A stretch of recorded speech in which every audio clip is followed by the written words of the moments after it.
بسم اللہ والحمد للہ والصلاۃ والسلام علی رسول اللہ صلی اللہ تعالی علیہ وسلم۔ معزز سامعین، جیسا کہ آپ کو معلوم ہے کہ مفکر اسلام امام الغیرت قبلہ مفتی محمد فضل احمد چشتی صاحب آپ نے یزید پلید کے حوالے سے اپنا محتاط موقف جو پیش فرمایا، اس سے رافضی اور نیم رافضی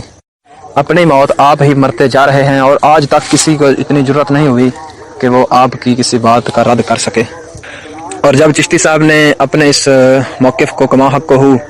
دلائل کے ساتھ بیان کر دیا، تو آخر میں جو حتمی موقف آپ نے پیش کیا اس کو تقریباً 1 سال ہو گیا ہے۔ اس موقف کو بیان کرنے کے بعد سب سے آخر میں قبلہ امام الغیرت متضلہ نے یہ فرمایا، یعنی تنبیہ کیا فرمایا کہ کوئی عالم دین اگر مذکورہ موقف پر تحفظات رکھتا ہو تو ہم سے بالمشافہ رجوع کر سکتا ہے۔ ٹھیک ہے، یہ تحریر ناچیز فضل احمد چشتی کا موقف ہے، اس کے خلاف کو ناحق و خطا سمجھتا ہے۔ یعنی یہ چشتی صاحب نے یہ جو تحریر لکھی، اس کے آخر میں یہ فرما دیا کہ اگر کسی کو کوئی اعتراض ہو، تحفظات رکھتا ہو تو ہم سے بالمشافہ رجوع کر سکتا ہے۔ یعنی چشتی صاحب نے یہ دعوت دی ہے ہر عالم کو، صاحب علم اگر کسی کے پاس کوئی مطالعہ ہے، کوئی تحقیق ہے تو وہ پیش کر سکتا ہے، کھلی دعوت ہے، ہر کوئی آ سکتا ہے، اور ان کے مدرسہ کا دروازہ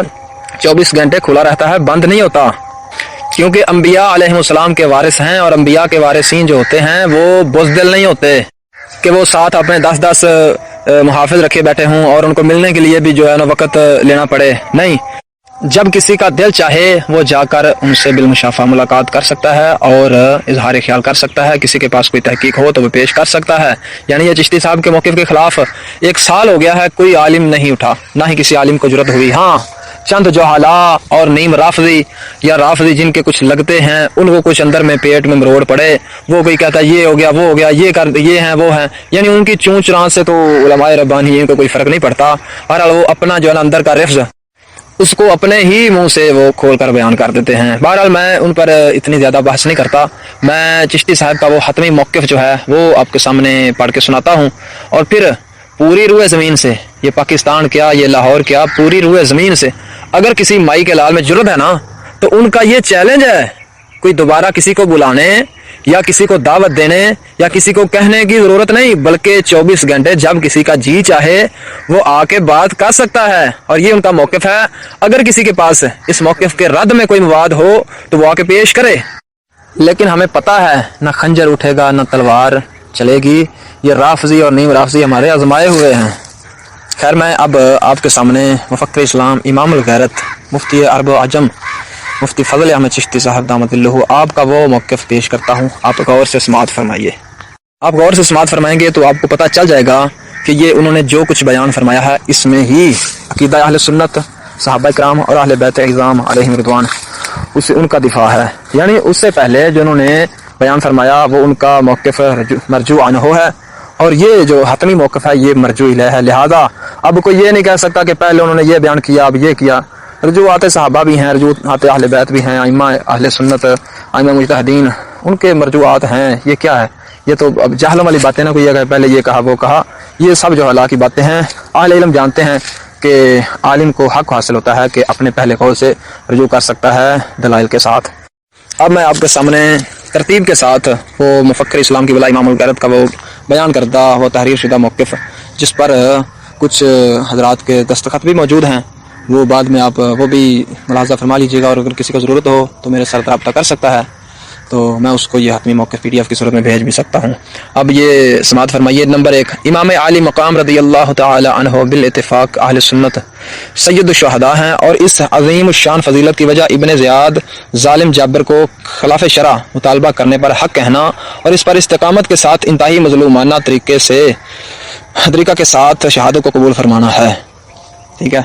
نمبر 2، یزید کی بیعت سے انکار کا سبب اس کا فسق و فجور نہیں تھا، کیونکہ اس وقت یزید سے کسی طرح کے فسق و فجور کا ظہور نہیں ہوا تھا، بلکہ اس کا فسق و فجور اس کے دور خلافت میں ہی ظہور پذیر ہوا تھا۔ اس پر منافقین کو بہت مرچیں لگیں۔ ٹھیک ہے، کیوں کہ جب سیدنا امیر معاویہ رضی اللہ تعالیٰ عنہ کو یہ اسی وجہ سے مجرم ٹھہراتے ہیں کہ انہوں نے یزید ایک فاسق فاجر کو ولی عہد بنایا،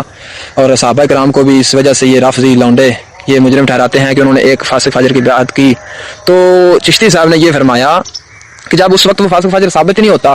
ہے ہی نہیں تھا، تو پھر یہ کتے کیوں بھونکتے ہیں صحابہ کرام پر؟ تو اس پر ان کو مرچیں تو بہت لگیں، لیکن آج تک کسی کے پاس کوئی اس کا جواب نہیں آیا، نہ ہی کسی سے یہ صحیح سند سے کسی نے ثابت کیا کہ اس وقت وہ فاسق فاجر تھا، یعنی سیدنا امیر معاویہ رضی اللہ تعالیٰ عنہ کے حیات مبارکہ میں۔ آگے سنیں، امام پاک کا وہ خروج محض اجتہادی مسئلہ تھا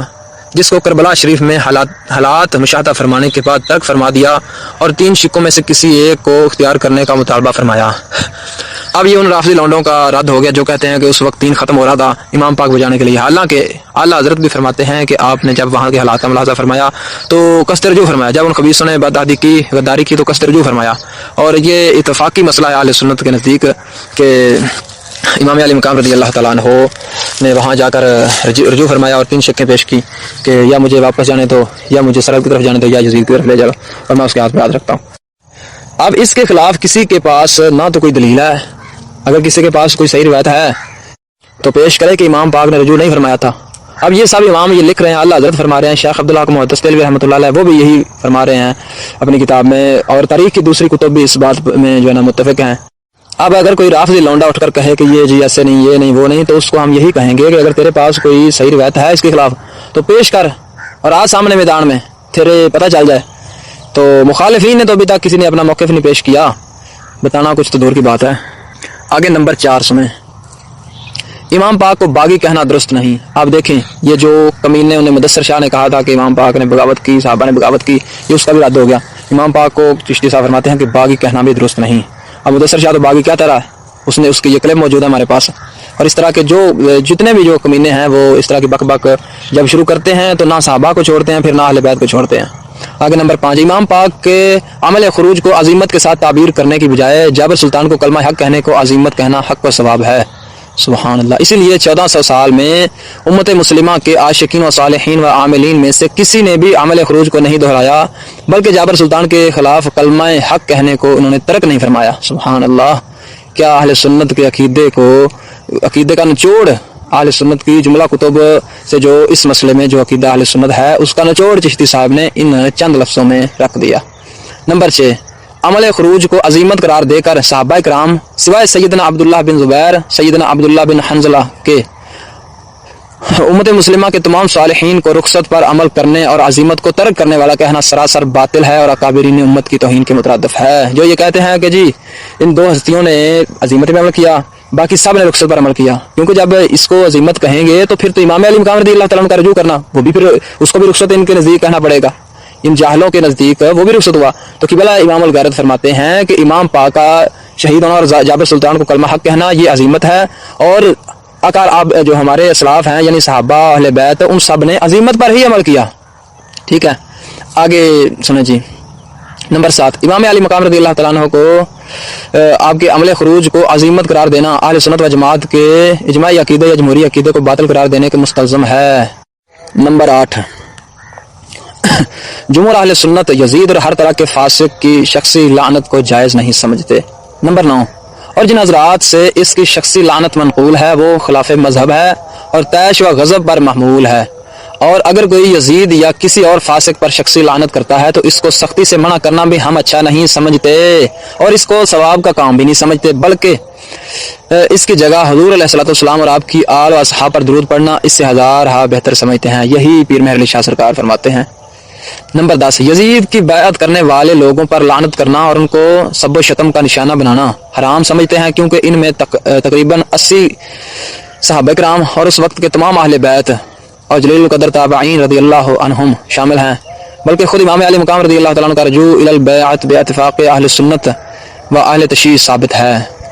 ٹھیک ہو گیا۔ اب کوئی کمینہ اٹھے وہ کہے کہ یزید کی بیعت کرنے والوں پر لعنت ہم بھیجتے ہیں، تو وہ کوئی دلیل دے کہ کسی صحابی نے بیعت نہیں کی، حالانکہ بخاری شریف میں صحابہ کرام کی بیعت کا ذکر ہے۔ تو یہ کمینے اب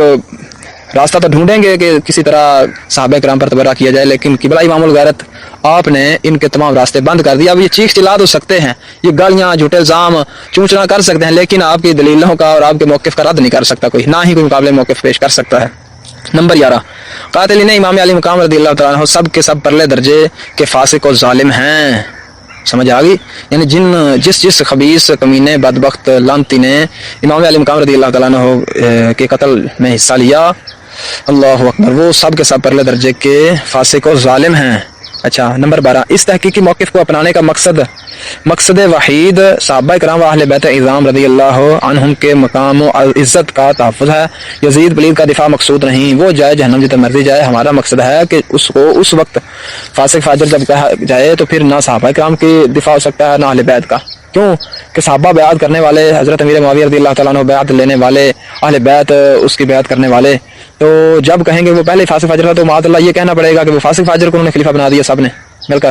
تو یہ کسی رافضی کا تو عقیدہ ہو سکتا ہے، سنی کا نہیں ہو سکتا۔ اور اگر کسی مائی کے لال کے پاس یہ دلیل ہے، پہلے اس کو فاسق فاجر ثابت کرنا چاہتا ہے تو لائے دلیل کوئی صحیح روایت ایک بھی۔ اچھا آگے چلیں جی، نمبر 13، امام علی مقام رضی اللہ تعالیٰ کی طرف خطا اجتہادی کی نسبت کرنے کو گستاخی قرار دینا سراسر ظلم و غلو ہے۔ کیوں؟ اس لیے کہ ہمارے ائمہ تو انبیاء علیہ السلام کی طرف خطا اجتہادی کی نسبت کر رہے ہیں، خود امام اعظم ابو حنیفہ رحمۃ اللہ علیہ فرما رہے ہیں، چشتی صاحب نے اپنے رسالے میں 20 ائمہ کے حوالہ جات بھی دیے ہیں مسئلہ خطاب والے۔ تو اب جو کہے کہ امام حسین رضی اللہ تعالیٰ عنہ کی طرف خطا اجتہادی کی نسبت کرنا گستاخی ہے تو وہ خبیث رافضی نہ کہیں تو اس کو تو اور کیا کہیں، کیوں کہ جب انبیاء کی طرف ائمہ کر رہے ہیں خطا اجتہادی، اور خطا اجتہادی گناہ نہیں ہوتا بلکہ ثواب اس سے ملتا ہے مجتہد کو، تو جب وہ کر رہے ہیں انبیاء کی طرف تو جو امام کی طرف کرنے کو گستاخی کہے وہ تو پھر معاذ اللہ امام کی شان کو نبیوں سے بڑھا رہا ہے، تو اب اس کو رافضی کتا نہ کہیں تو اور کیا کہیں۔ آگے چلیں جی، نمبر 14، قتل امام علی مقام کا یزید نے حکم دیا تھا یا نہیں، اور بعد از قتل اس پر راضی ہوا تھا یا نہیں، اس کے متعلق ہم حتمی اور یقینی کچھ نہیں کہہ سکتے۔ بات ختم، جب یہ بات ہی ختم کر دی کہ یقینی اور حتمی طور پر یہ کوئی ثابت نہیں ہوتا، ہاں حسن اور صحیح روایات میں اس بات کی نفی ہے اور ضعیف و موضوع روایات میں اس بات ہے۔ یزید کو امام علی مقام رضی اللہ تعالیٰ عنہ کے قتل کا ذمہ دار جو سمجھے، یعنی جو یزید کو امام علی مقام رضی اللہ تعالیٰ عنہ کے قتل کا ذمہ دار سمجھے، ہم اس کو ملامت نہیں کرتے۔ اب جو کتا کہتا ہے کہ جی یہ کرتے ہیں وہ کرتے ہیں، پہلے انہوں نے یہ بات فرمائی چشتی صاحب کی نے کہ صحیح یا حسن روایتیں اس کی نفی کرتی ہیں اور ضعیف اور موضوع روایات میں اس بات ہے۔ اب یہ دونوں نے بات کر دی ہے کہ ضعیف اور موضوع روایات میں اس بات ہے، وہ یعنی جس میں اس بات ہے جن روایات میں وہ موضوع اور ضعیف ہیں، تو کسی کے بازو میں زور ہے تو صحیح روایت لے آئے، ہم ماننے کے لیے تیار ہیں۔ اور پھر ساتھ یہ بھی فرما دیا کہ جو اس قتل کا ذمہ دار اس یزید پلید کو ٹھہرائے ہم اس کو ملامت بھی نہیں کرتے۔ اب کوئی کتا ہی ہوگا جو اس بات کو یزید کا دفاع سمجھے گا اور اس کے دماغ میں میرے خیال سے وہ گدھے سے بھی بدتر کسی چیز کا جو نا وہ گندگی بھری ہوگی، گوبر بھرا ہوگا، مغز نام کی چیز اس کے دماغ میں نہیں ہوگی جو ایسی باتیں پڑھنے سننے کے بعد بھی اس کو صحابہ اہل بیت کا دفاع نہ سمجھے۔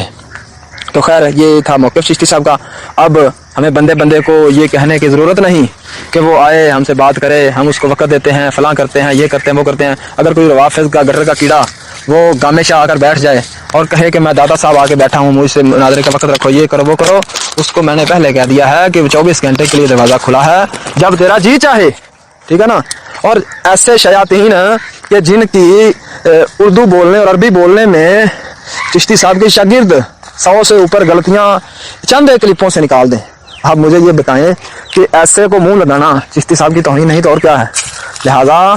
چشتی صاحب نے اس لیے لکھ دیا سب سے آخر میں، کوئی عالم دین کسی ابو جہل کو مخاطب ہی نہیں کیا، یہ فرمایا کہ کسی عالم دین کو، ٹھیک ہے نا، کسی عالم دین کا لکھا ہے، لہذا اگر کوئی صاحب علم ہو تو وہ بالمشافہ جا کے بیٹھ سکتا ہے اور موقف پیش کر سکتا ہے، دلائل دے سکتا ہے اور تسلی بخش جواب لے سکتا ہے۔ ابو جہل کی کیا بات کریں، ابو جہل کوئی بھی ہو، چاہے کوئی پنڈی کا ہو، چاہے کوئی خانے وال کا ہو، چاہے جہاں کا ہو، اس کو تو سامنے بٹھانا